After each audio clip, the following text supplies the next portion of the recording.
The blue wave is coming. It is coming in 2018. A Democratic blue tide. Blue wave. Big blue wave. Yeah, wave. Maybe a tsunami the way things are going. You're going to see a blue wave this fall. You hear that? There is a political blue wave coming. But do Democrats know how to surf? With internal rifts between progressive and centrist candidates, the party is arguably at point break. And the stakes to take back Congress in this year's midterms couldn't be higher. So do the Democrats have a plan to win? And can they bring both the centrist narcs and the uncompromising idealists, the Johnny Utahs and the Bodies together in order to ride this wave? In other words, is it time to say to Nancy Pelosi, vaya con Dios? See.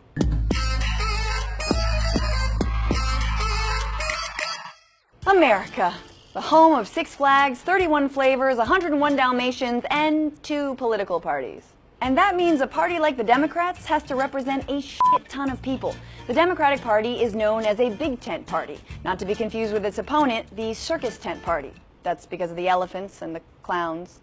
The Democrats' tent is more of a bitterly contentious farmer's market. You've got the corporate kombucha next to the socialist baked goods, and things get testy. We said sourdough, not Stalin, Jan. And now that some totally unexpected districts are turning blue in special elections, many progressives are hoping their bold platforms will win them midterm primaries. Really what we need is community reinvestment in these areas. We could start with a better healthcare system like Medicare for all. We needed healthcare for all. We need public education. We need to take care of our veterans. We already have a wall. So instead of building another wall, why don't we build up working families? Why don't we build out the middle class? Wait a minute, what's happening? Brown people are talking about rebuilding the middle class? Weren't they supposed to just stick to identity politics? Someone call CNN. Yeah, hi Jeff. There's been a glitch in the matrix. In fact, this new crop of progressive congressional candidates includes a whole lot of people of color, young people and women. And they're challenging the more mainstream Democrats with proposals like publicly funded elections that remove corporate influence, tuition-free college, universal health care, and other radical schemes to join the rest of the developed world. Because in fact, stats show that Americans do want those kinds of policies. A majority of Americans think that money plays too big of a role in campaigns, that the government should provide health care coverage, and that public universities should be free. But you wouldn't know that from asking some of the current Democratic leadership, especially when it comes to an idea like Medicare for all, which they are either openly against or are adept at skirting. Will you co-sponsor Senator Bernie Sanders' Medicare for All bill? Not at this stage. Senator Sanders' Medicare for All bill that a number of senators have Democrats believe that health care is a right for all. And there are many different bills out there. Do you feel like the move for Democrats now is to make single-payer a plank in the 2018 platform? No, I don't. I think I was carrying around single-payer signs probably before you were born. So I understand that aspiration. And that aspiration comes from the heart ventricle, which I ripped out when I turned 35. I put it on my birthday cake with a candle and made a wish for the status quo. Also, haven't we heard this kind of cynicism before on single-payer health care? People who have health emergencies can't wait for us to have some theoretical debate about some better idea that will never, ever come to pass. Man, she's like a centrist Gandalf. You shall not pass health care reform! I've tried. It's hard to believe that after losing to a slogan with hair, a caramel that fell on the barbershop floor, a donut made of bologna, whose own party would rather retire than continue to support him, the Democrats are still afraid to leave the moderate center, to move away from Clintonite corporatism and toward the days of FDR. I mean, how much worse can you lose after losing to Donald J. Ivanka? Ivanka would be worse. As the first girl president, I'm issuing an executive order to make tipping manicurists optional. A lot of the pragmatic, incremental change approach that centrist Dems take comes from, of course, their funders and campaign managers, like the Democratic Congressional Campaign Committee, also known as the DCCC, or the Democratic Senate Campaign Committee. The two are consultant programs for participating party members who play a role in their financing and their policy. And also the reason you get 3 escalatingly urgent fundraising emails a day with subject lines like, Francesca, I'm asking. Francesca, I'm serious. Francesca, I will literally vomit if you do not open this email. Corporations like Goldman Sachs and GE are donors to the DCCC, and leaked memos show that these corporations demand Democrats take more moderate stances on things like Wall Street regulation and single-payer health care.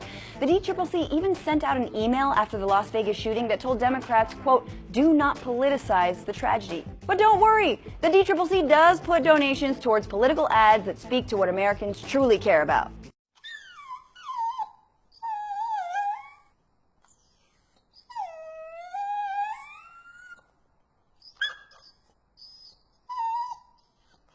What? You're trying to get people to vote by showing them whimpering puppies? What do you... Oh, God, it's so cute. And maybe the DCCC is feeling the heat from the progressive wing this midterm cycle because they've gone so far as to do something they haven't done before: go after other Democrats. They actually attacked the progressive running in Texas's Republican-held 7th District, releasing opposition research against her. Democrats nationally, the DCCC, came into this race and basically tried to destroy this candidate, Laura Moser. Now, what she had said a couple years ago, she got interviewed. She talked about, she didn't want to live in Paris, Texas. She said she sooner would have her teeth pulled without anesthesia. That was her quote. That's their gripe with her? Who wouldn't sacrifice teeth to live in a better town? Especially since once she wins, they'll be free dental.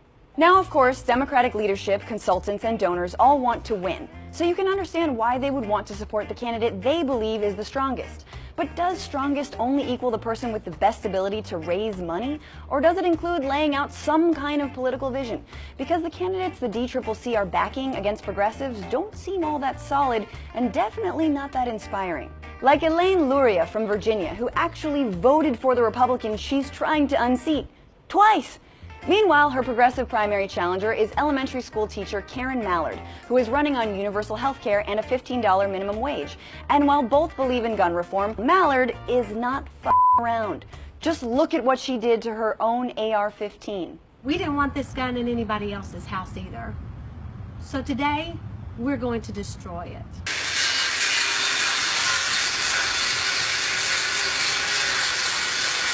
Damn! That is how you stand up to special interest groups. Imagine if candidates who got money from the pharmaceutical industry did the same. This industry has been putting opiates in our homes for far too long. We don't want these drugs in our house or anybody else's house either.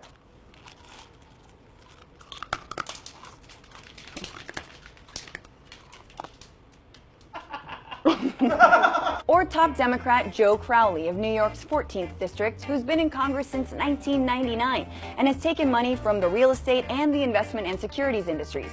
He's now being challenged by this 28-year-old who might have a shot at beating him. The Democratic Party is supposed to be the champion of the working class. We need proper infrastructure. We need proper jobs. We need health care. We need free public college tuition and vocational education. Crowley, meanwhile, had this to say about those who criticize the Democratic Party and its lack of opportunities for new candidates. Do they belong to a Democratic club? Do they understand what a primary is? Do they know that it's not necessarily the end all, that there was a general election? Wow. You know you've been in power too long when you don't realize how condescending you sound? Do they even understand what voting is? Do they know that the majority wins? Do they even know how to give a non-specific answer to a very specific policy question? But even though DCCC bias is real, at the end of the day, the voters will decide the winners. And many feel like leading Democrats haven't done much to regain their trust after the 2016 loss, as these voters told MSNBC. I feel like instead of having a plan, putting out fires. Instead of fighting for something, we're resisting. And this resistance has to turn into governance so that we have something to vote for instead of something to vote against. Show of hands, how many of you think the Democratic establishment is doing a good job right now? One tentative hand. Yes, but as per Democratic delegate rules, it is a super hand, so worth 10,000 hands. Even Senator Dianne Feinstein, who's running for re-election this year, failed to get the California Democratic endorsement. Nipping at her heels are two progressives. Maybe that's because when confronted by her constituents, she responds like this. Just take a stand. Take a stand. You need 60 votes. We need leaders in office. Young man, I have made more stands in my lifetime than you are old by far. Get him, Dianne. Way to take a stand against taking stands.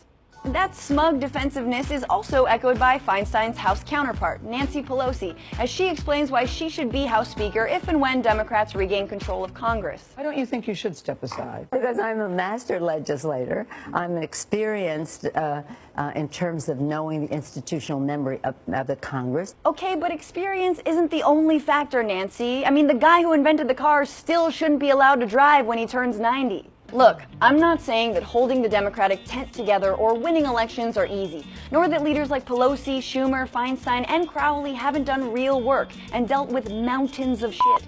But the argument that they should stay because they understand the political machine is a bogus one. Because if the machine isn't working for the people, then you're just gatekeeping the Death Star. And though the infighting can sometimes be counterproductive, political differences and plurality should be part of any healthy democracy, just not always a part of a healthy internet. I'm looking at you, Bernie would have won Warrior and still with her 87. Cool it. So whether or not they win or lose, progressive challengers are continuing